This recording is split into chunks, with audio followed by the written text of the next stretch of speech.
सो hello बच्चा लोग, welcome back to the JEE advanced previous year question series. और यहाँ हम लोग डिस्कस कर रहे हैं इलेक्ट्रोस्टैटिक्स। सारे सवाल देखने वाले हैं जो कि जेईई एडवांस 2019 में पूछे गए थे। ये इसका पार्ट 2 वीडियो है। पार्ट 1 हमने ऑलरेडी कवर कर लिया है, जहाँ पे हमने 2020 के सवाल देखे थे and there we had some really good questions. तो उसका लिंक आपको नीचे मिल जाएगा, आप जरूर से जाके उसको भी चेक करें।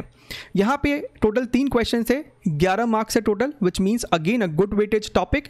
और ये सिर्फ देखने में 3 क्वेश्चन लगता है, लेकिन यहाँ पे हर क्वेश्चन के 4 ऑप्शन है और आपको चारों ही चेक करने हैं, which means total 12 option to be checked. ठीक है। और इसके अलावा हम लोगों ने जितने भी एडवांस के PYQs हो गया या फिर एडवांस्ड और डिफिकल्ट प्रॉब्लम्स हो गए, हमने यहाँ पे डिस्कस किए हैं। सभी एक प्लेलिस्ट में है, उसका लिंक भी आपको नीचे मिल जाएगा। आप उसको भी देख सकते हैं अपने एडवांस के एक्सपर्टीज़ को और बढ़ाने के लिए। ठीक है। अगर आपको लगता है कि आपको इलेक्ट्रोस्टैटिक्स को रिवाइज करने की ज़रूरत है, तो सिर्फ 15 मिनट्स में आप इलेक्ट्रोस्टैटिक्स को रिवाइज कर सकते हैं। लिंक ये रहा, ये लिंक आपको नीचे भी मिलेगा। ठीक है, आप इसको देख सकते हैं।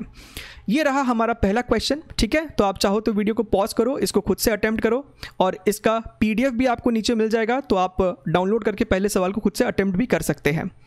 तो पहले सवाल को अच्छे से पढ़ लेते हैं। सवाल में हमसे कहता है कि a thin spherical insulating shell of radius R carries uniformly distributed charge such that the potential at its centre is V0। ठीक है। फिर हमको कहता है कि हमने यहाँ पे एक बहुत छोटा सा होल करा है और होल का जो सरफेस एरिया है that is alpha 4πr²। Alpha is much much smaller than 1, which means जो आपने होल करा है उसका सरफेस एरिया ही बहुत छोटा है। ठीक है।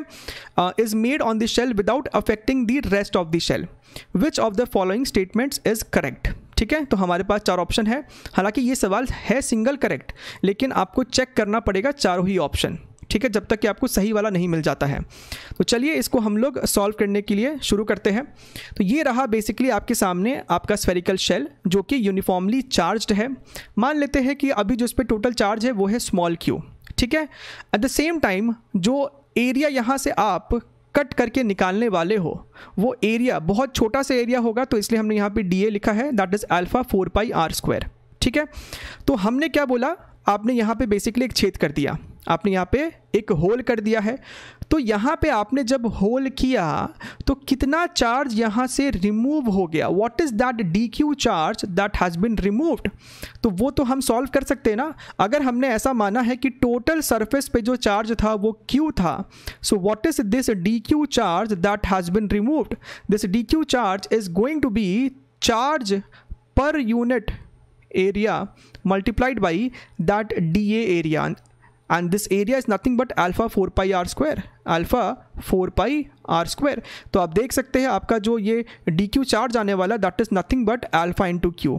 तो ये हमें इस क्वेश्चन में बार बार यूज़ करना होगा, तो इसको ध्यान में रखेंगे। ठीक है, कि DQ अपना अल्फा इंटू Q है, यहाँ पे लिखा हुआ है DQ इतना है। And what is V0। V0 हमें सवाल में दिया गया था जब आपने यहाँ पे कोई छेद नहीं किया था, आपने कोई यहाँ पे होल नहीं किया था, टोटल चार्ज के कारण सेंटर पे जो पोटेंशियल था दैट इज V0। तो V0 का फॉर्मूला हम लोग जानते हैं, वो आपको हो जाएगा KQ/R। और आपको ये कॉन्सेप्ट पता होना चाहिए कि इस सिस्टम के कारण अंदर में किसी भी पॉइंट पे बेसिकली पोटेंशियल कांस्टेंट होता है। तो सिर्फ सेंटर पे ही V0 नहीं है, किसी भी पॉइंट पे आपको पोटेंशियल V0 था। कब? जब टोटल चार्ज था। अब तो आपने हालांकि यहाँ पे एक होल क्रिएट कर दिया है। चलिए हम लोग एक एक करके ऑप्शन को चेक करते हैं। तो पहला ऑप्शन हमसे कहता है the potential at the centre of the shell is reduced by 2α V0। अगर आप पहले ऑप्शन को ध्यान से सुने तो हमसे क्या बोला है, potential at the centre of the shell is reduced. आप प्लीज इस रेड्यूस्ड वर्ड पे ध्यान दें, रेड्यूस हुआ है। सो बेसिकली जब यहाँ पे कंप्लीट चार्ज था तो सेंटर पे पोटेंशियल था V0। अब आपने यहाँ से DQ चार्ज को रिमूव कर दिया है, तो इस DQ चार्ज के कारण जो यहाँ पे पोटेंशियल था वो अब नहीं है। सो उसी के कारण जो पोटेंशियल था वही रिड्यूस हो गया है, अब वही आपको रिड्यूस हुआ होगा। So what is the potential, what is that small potential DV due to that DQ charge, that is nothing but KDQ/R, where R is what, R is the radius. R जो है हम लोग इसके radius को बोल रहे हैं बार बार यहाँ पे।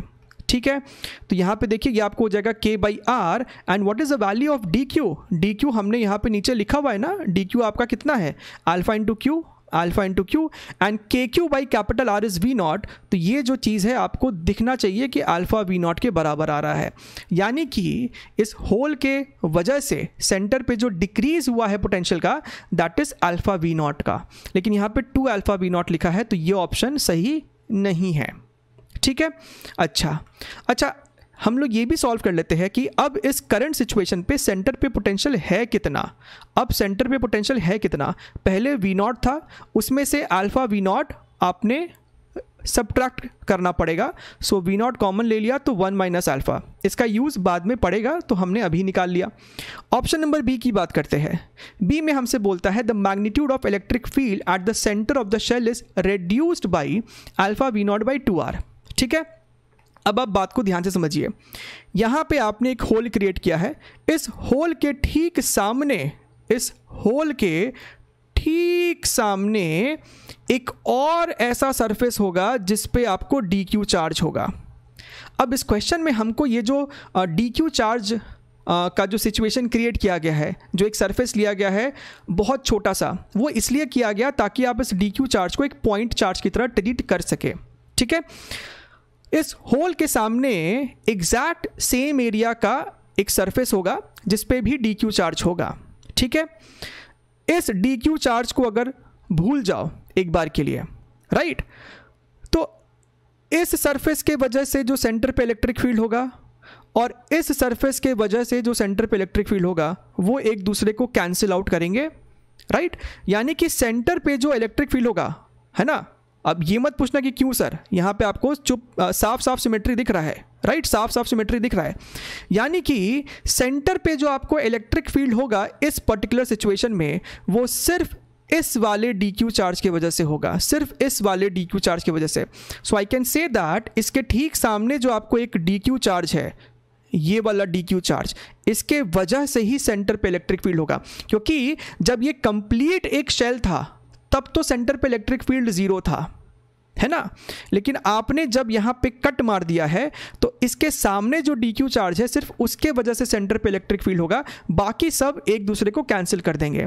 यानी कि अब जो इलेक्ट्रिक फील्ड आपको सेंटर पे है, हालांकि हम इसको चाहे तो एक छोटा सा इलेक्ट्रिक फील्ड भी बोल सकते हैं, एक छोटा सा electric field due to this D Q charge, that is nothing but K D Q upon R square, K D Q upon R square.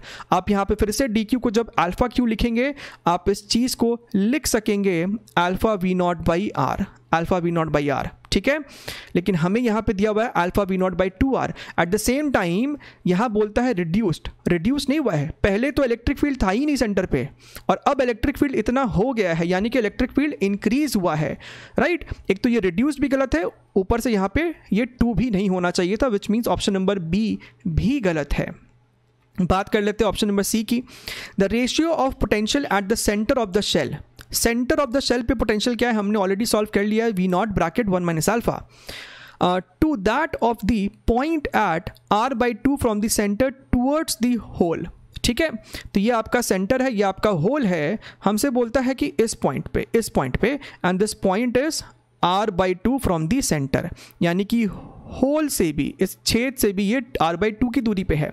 तो इस पॉइंट पे कितना पोटेंशियल है वो भी सॉल्व करना पड़ेगा। इस पॉइंट को अगर हमने P बोल दिया है तो जनाब इस P पॉइंट पे पोटेंशियल कितना है। जब ये कंप्लीट शेल था तो P पॉइंट पे भी पोटेंशियल V नॉट ही था, है ना, right. So potential at P point क्या है, जब ये कंप्लीट था शेल तो P पॉइंट पे V नॉट था, लेकिन अब यहाँ पे अगर आपने कुछ चार्ज को रिमूव कर दिया है तो उसके वजह से जो P पॉइंट पे पोटेंशियल था आपको इसमें से सब्ट्रैक्ट करना होगा, and that is nothing but K D Q divided by distance of the point P from this hole, जो कि r बाई 2 ही है। तो ये आपको हो जाएगा r और ये आपको हो जाएगा 2। So again if you see this is your 2k and dq is nothing but your alpha into q divided by r, again kq by r is nothing but your v naught, so you can see that v naught minus 2 alpha v naught, आप यहाँ से v naught को common लेंगे सो 1 minus 2 alpha आ जाएगा। And now you have to take the ratio, हमसे ratio पूछा गया था potential at c upon potential at p। तो आप जब इस टर्म का और इस टर्म का रेशियो लेंगे तो v naught खत्म हो जाएगा, सो 1 minus alpha upon 1 minus 2 alpha, and yes this is matching. तो हालांकि ये एक सिंगल करेक्ट क्वेश्चन था, आपको सी ऑप्शन सही मिल गया, यानी यही सही था, ठीक है। But still we are going to check option number D also, right. D को चेक करने के लिए फिलहाल के लिए यहाँ से ये सारी चीज़ों को हम हटा रहे हैं। हमसे क्या बोलता है, the magnitude of electric field at a point located on a line passing through the hole and the shell's centre on a distance 2r from the centre of the shell will be reduced by. So basically हमसे इस point की बात की जा रही है, एक ऐसा पॉइंट जो कि 2r दूरी पे है along the line joining this hole and the centre, ठीक है। 2r डिस्टेंस पे है, टोटल डिस्टेंस इसका 2r है फ्रॉम द सेंटर C, ठीक है। अब ये अपना पॉइंट P हो गया, ठीक है। अच्छा, तो हमसे कहता है कि इस P पॉइंट पे जो इलेक्ट्रिक फील्ड है that gets reduced by this value. अब आप फिर से समझिए बात को, जब ये कंप्लीट शेल था तब P पॉइंट पे आपको जो इलेक्ट्रिक फील्ड था that was nothing but KQ upon 2R का होल स्क्वायर।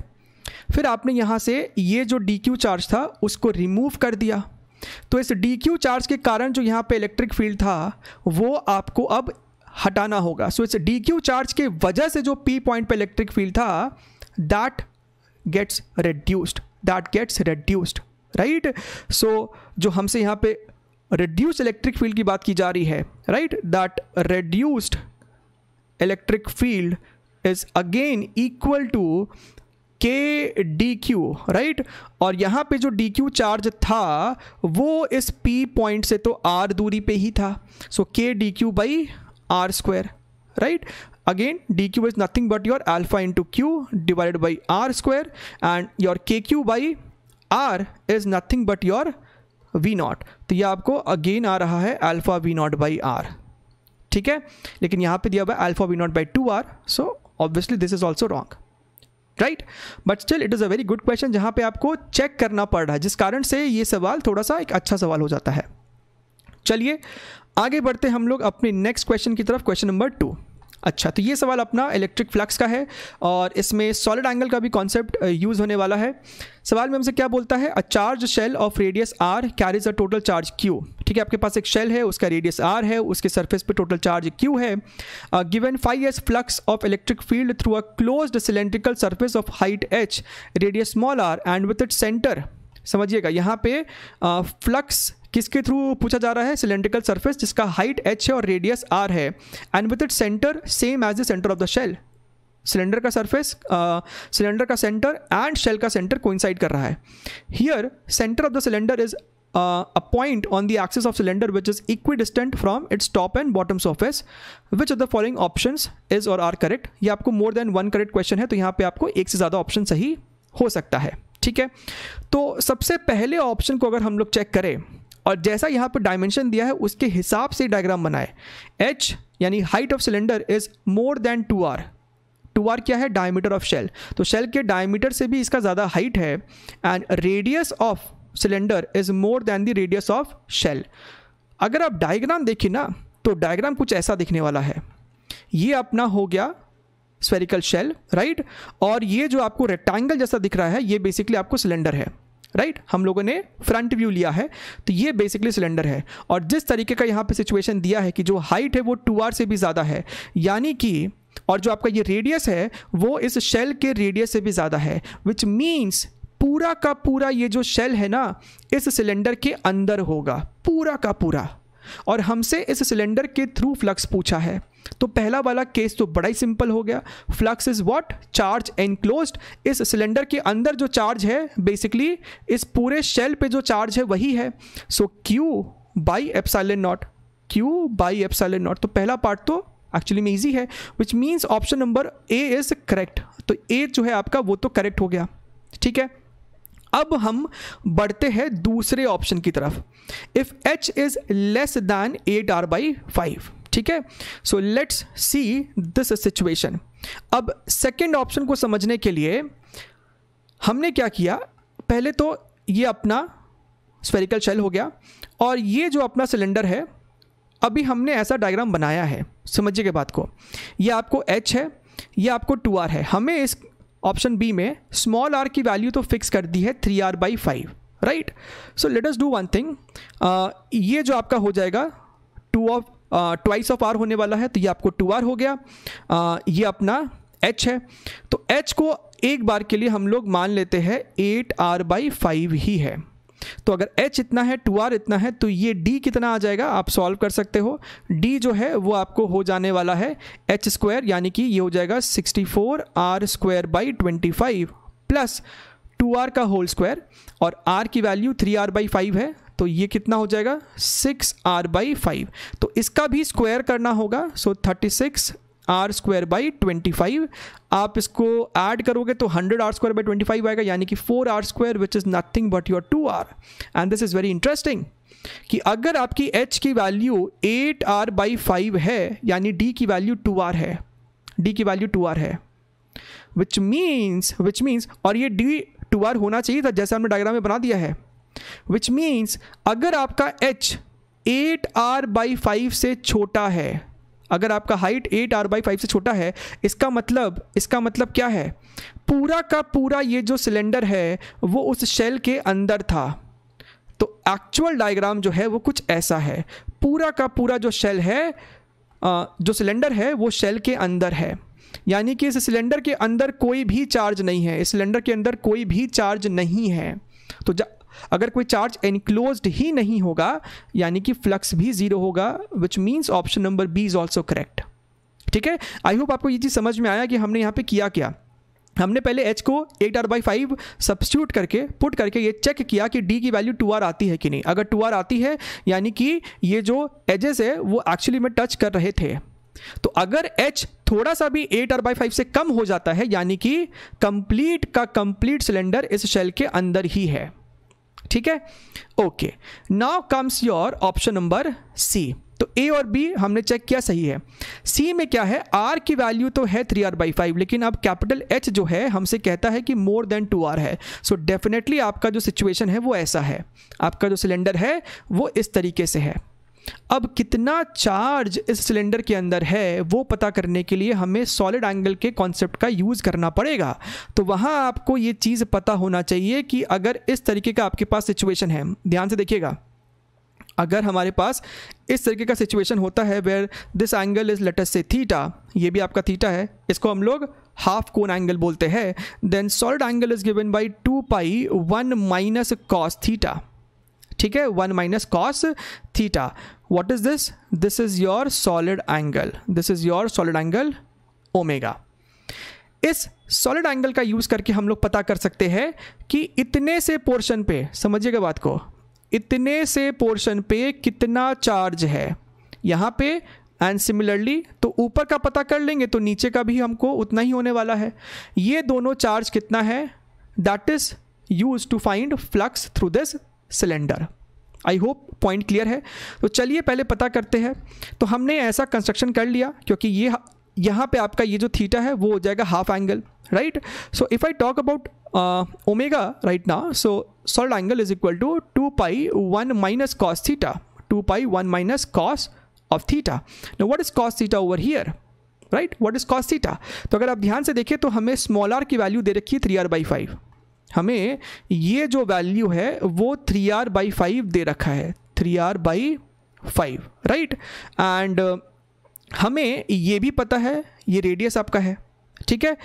अच्छा है, अगर आपको ये पता है कि दिस इज़ योर 3r/5, तो आपको बेसिकली ये भी पता चल गया कि यहाँ पे साइन थीटा कितना है। Sine theta is perpendicular which is 3r/5 upon r, this is 3/5। और अगर साइन थीटा 3/5 है यानी कॉस थीटा 4/5 होगा, तो हमको पता चल गया दिस इज़ योर 1 - 4/5।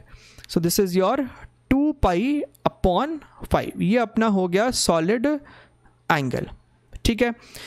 अब पूरे स्फीयर पे टोटल चार्ज Q था और पूरा स्फीयर सेंटर पे जो सॉलिड एंगल सबटेंड करता है that is your 4π, that is your 4π, right. तो जब आपका सॉलिड एंगल 4π था तो टोटल सरफेस पे चार्ज Q है। तो जब सॉलिड एंगल ओमेगा होगा तो आपको जो चार्ज यहाँ पे जो आपको चार्ज होगा that is your Q/4π into omega, and omega is your 2π/5, 2π/5। This is your Q/2 10। अब ये चार्ज आया है सिर्फ इतने सरफेस पे, इतना ही चार्ज आपको इस नीचे वाले सरफेस पे भी होगा, यानी टोटल चार्ज जो एनक्लोज्ड है, that is twice of Q/10 which is your Q/5।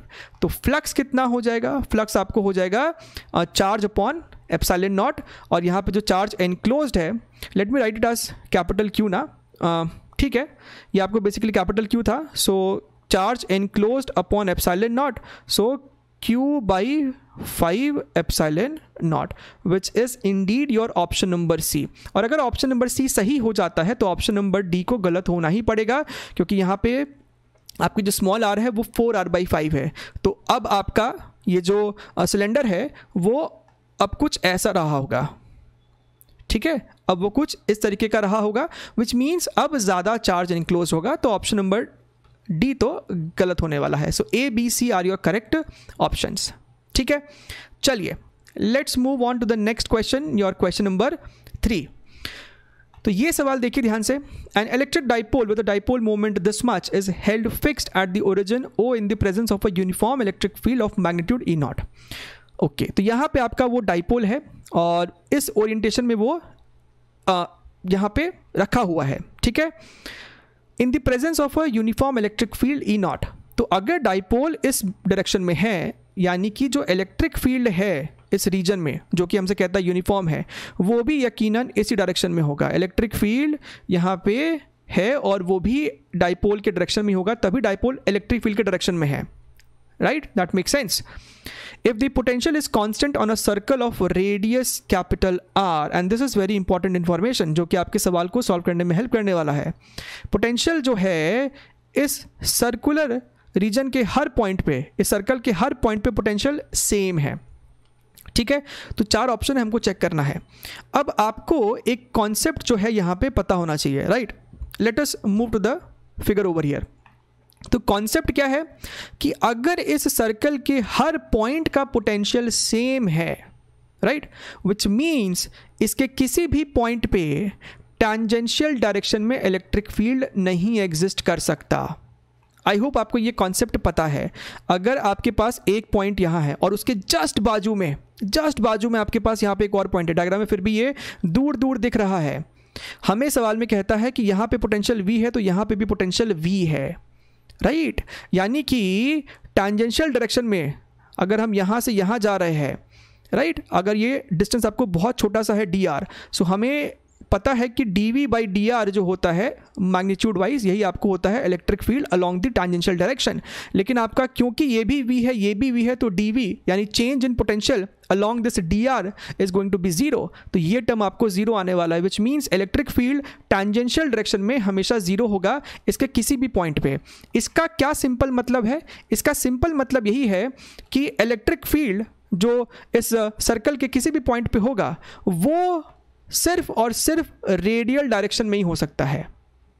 Net electric field की बात यहाँ पे हो रही है। नेट मतलब डाइपोल की वजह से और इस E0 की वजह से जो रिजल्टेंट होगा वो सिर्फ और सिर्फ रेडियल डायरेक्शन में हो सकता है। अगर होगा इलेक्ट्रिक फील्ड तो रेडियल डायरेक्शन में होगा, यानी कि this electric field will make perpendicular 90 degree with this arc. अगर होगा तो रेडियल होगा, नहीं तो नहीं होगा। यही सिंपल सा कॉन्सेप्ट इस सवाल में यूज़ होने वाला है, ठीक है। हमसे कहता है कि कैपिटल R की वैल्यू इतनी है, या फिर total electric field A point पे कितना है, B पॉइंट पे कितना है। तो let us come to B point first of all. अच्छा, ये आपको डाइपोल है, तो एक डाइपोल के वजह से इक्वेटोरियल पॉइंट हो गया ना B। तो आप ध्यान से देखो, so this angle is 90 degree, तो B आपको डाइपोल के लिए इक्वेटोरियल पॉइंट हो गया। और एक इक्वेटोरियल पॉइंट पे एक डाइपोल की वजह से जो इलेक्ट्रिक फील्ड होता है वो उसका डायरेक्शन पैरेलल होता है, सॉरी एंटी पैरेलल होता है डाइपोल मोमेंट के डायरेक्शन से। तो यहाँ पे आपको जो इलेक्ट्रिक फील्ड है ड्यू टू डाइपोल वो इधर होने वाला है, एंड इसका वैल्यू कितना होता है pk/r³। ये हो गया आपको electric field due to this dipole. लेकिन इस पॉइंट पे E0 के वजह से भी एक इलेक्ट्रिक फील्ड है जो कि E0 ही है, और एग्जैक्टली pk/r³ के अपोजिट डायरेक्शन में है। अभी अभी हमने एक रूल सीखा कि क्योंकि पोटेंशियल कांस्टेंट है, इसके हर पॉइंट पे सेम है, तो टैंजेंशियल डायरेक्शन में कोई भी इलेक्ट्रिक फील्ड नहीं एग्जिस्ट कर सकता, रिजल्टेंट इलेक्ट्रिक फील्ड नहीं हो सकता, विच मीन्स बी पॉइंट पे इलेक्ट्रिक फील्ड रिजल्टेंट जीरो होना पड़ेगा. There is no radial thing over here. So net electric field at B must be zero. So option number C देखिए, total electric field at point B is zero. ये तो सही है. अच्छा, अगर E net at B is zero, तो एक बात तो क्लियर है कि ई नॉट, ये जो आपका ई नॉट है, that should be equal to in magnitude P K by R cube, right, P K by R cube, right. इसको यहीं पे लिख रहे हैं हम लोग. तो यहाँ से आप देखिए आपका जो आर क्यूब है वो हो गया P K by E not, P के, और के को आप लिख सकते हो 4 पाई एप्सिलॉन नॉट, राइट. और ये आपका क्यूब था, तो क्यूब को उधर लेके जाएंगे तो ये आपको हो जाएगा क्यूब रूट, सो पावर 1/3. देखिए option number A, P not upon इतना, यानी ऑप्शन नंबर ए भी आपका सही है. अगर हम ए पॉइंट की बात करें तो ए पॉइंट पे आपको इलेक्ट्रिक फील्ड डाइपोल की वजह से आएगा, जो कि एक्सियल डायरेक्शन में होगा, राइट. ये आपको हो गया electric field due to this dipole axial, और एक ई नॉट तो है. तो ए पॉइंट पे जो आपको टोटल इलेक्ट्रिक फील्ड है, यहाँ पे सिर्फ मैग्नीट्यूड हम लिखने जा रहे हैं, तो वो आपको बेसिकली ई नॉट, और दोनों सेम डायरेक्शन में तो हम लोग ऐड भी कर पाएंगे, ई नॉट प्लस ई ए. और ई ए कितना होता है, तो सर वो होता है आपको 2 पी के, राइट.